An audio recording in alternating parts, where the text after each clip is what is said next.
Hello again, it's Patrick Hake with Remax Gold, and I'm here to report to you today about the Placer County Foreclosure Report for July of 2010 from some data that we've gotten from foreclosureradar.com. They send out a monthly report, and we've actually linked to it from the blog.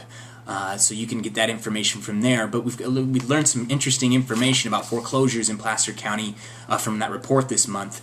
What we've learned is that the total number of homes that received a foreclosure notice, so that's both trustees' sales and notices of default, there were 759 homes in the county that received those types of notices.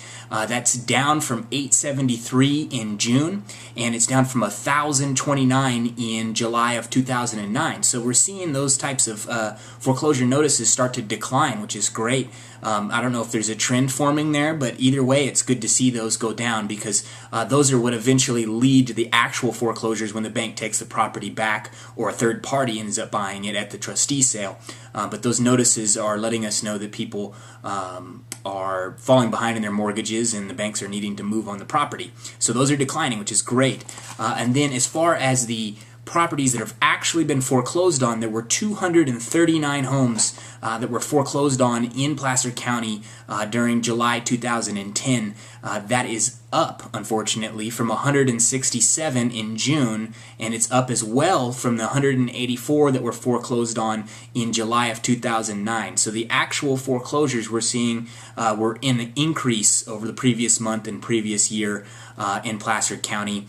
A big portion of that is when properties are sold to third-party investors at the trustee sale, who take a lot of risk in buying those. They have to buy it completely cash, and they're not sure if there's any secondary liens. There's typically somebody living in the property that they have to vacate, and they don't have any idea of the actual condition of the interior of the property, but there are still quite a few people who are willing to go in and bid cash at the courthouse step and buy these properties. We've seen that increase from 16 homes that sold like that in July of 2009 to 55 that sold this July to investors, up from 34 in June even. So 55 investors purchased properties in Placer County, all cash, no guarantees on the courthouse steps during July. The number of properties that went back to the bank, there were 184 that actually were repossessed. Nobody bid on them at the auction, and so they ended up reverting back to the bank and are now going to be part of their REO or bank-owned inventory, and we may see many of those listed soon on the MLS as bank-owned. There were 184 of these types of homes, and that's up from 133 that went back to the bank in June and 168 in July of 2009. So it was an increase over both last month and last year. So overall, basic gist of the statistics is that foreclosure notice filings are down for the county, but actual foreclosures were up in July.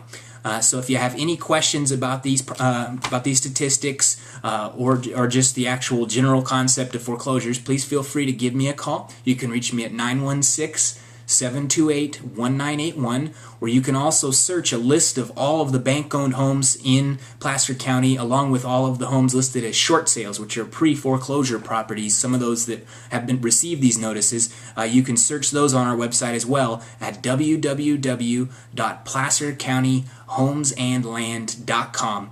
And I thank you for watching our video, and I will talk to you soon.